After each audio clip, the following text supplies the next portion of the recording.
1965. The M16 receives its baptism of fire in the Vietnam War. But what led one of the most well-known rifles of the modern world to be so far from its home country? Perhaps fittingly, the infamous AK can be considered an answer.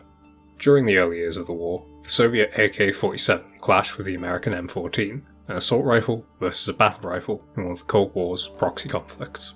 In this conflict, however, the Soviets offering triumph over the M14, with the American rifle being uncontrollable in fully automatic fire and its users being unable to carry enough ammunition to maintain fire superiority over the AK.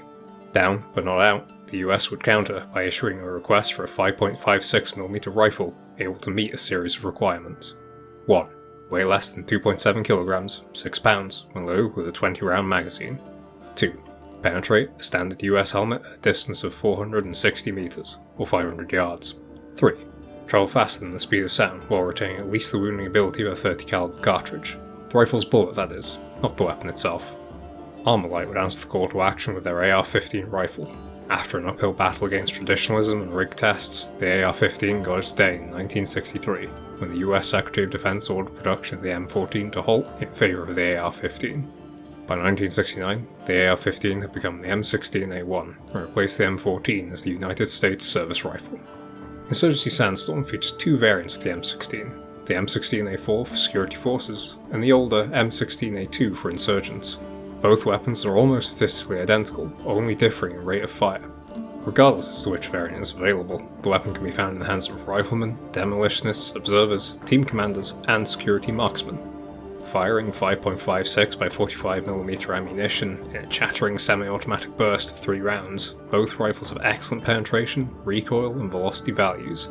These characteristics allow the weapon to excel at medium to long ranges and perform agreeably at extreme range.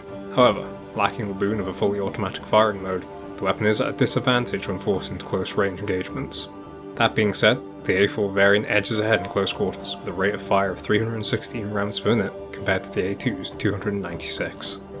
At all but extreme range against armoured targets, the M16 kills in 2 or fewer rounds to the centre mass. Because of its high velocity and penetration values, the rifle also enjoys a longer one-hit headshot kill range than other weapons. The penetration value of the weapon also means that it has no trouble striking enemies behind walls or soft pieces of cover. Although the M16A2 gives insurgent forces access to a cheap weapon chambered in 5.56 by 45mm NATO ammunition, allowing them to scavenge magazines from the enemy, it is restricted in which attachments can be mounted. The M16A4, however, offers its user a much wider range of gear and gadgets to mount its versatile frame. An M16A4 is able to mount all attachments expected of a rifle using a Picatinny rail system. Of particular interest with the M16A4 is its wide array of optics, including 1, 1.5, 2, 4 power optics, as well as 7 power optics for marksmen. The M16A4 can adapt well to engagements over any range. In addition to aiding with long-range shots, optics may be of particular interest to users of the weapon on account of its more obstructive than usual iron sights. The insurgent M16A2, however, only has 2 optics available, in 3 and 4 power.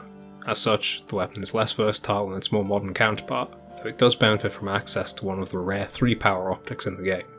For the available optics, the M16 benefits the most from 2 and 4 power optics. 2 power optics allow users to remain deadly accurate at all ranges, while 4 power optics turn the weapon into a marksman's rifle to be proud of. Other standard attachments such as bipods, extended magazines, and laser sights are both available to either variant of the weapon. However, the M16A4 again pulls ahead with the ability to mount a foregrip bipod. Not only does this reduce the horizontal and vertical recoil, but allows the M16 to be on a rock-steady platform for shooting at extreme range. While the M16 shapes up as a superb marksman's rifle, the user should be cautioned that it suffers from hectic scope shake when using 3 or 4 power optics. 3-round burst of the weapon does remedy this to an extent, but a laser pointer completely avoids this issue by giving the user a completely stable dot at the exact point of aiming, even when looking through a scope. For greater tactical flexibility, an M203 40mm underbarrel grenade launcher can be attached to the weapon. Typically provided with smoke munitions, the launcher is able to cover advances, retreats, or smoke at enemy positions. If you're a sharpshooting demolitionist, however, explosive grenades can be procured at a higher supply point cost. So, if you can't take their head off, you can simply blow them up. Although the weapon functions perfectly fine in a run and gun role, it truly shines when the user takes a step back, positions well, and levies the rifle's inherent accuracy, bullet velocity, and penetrating power.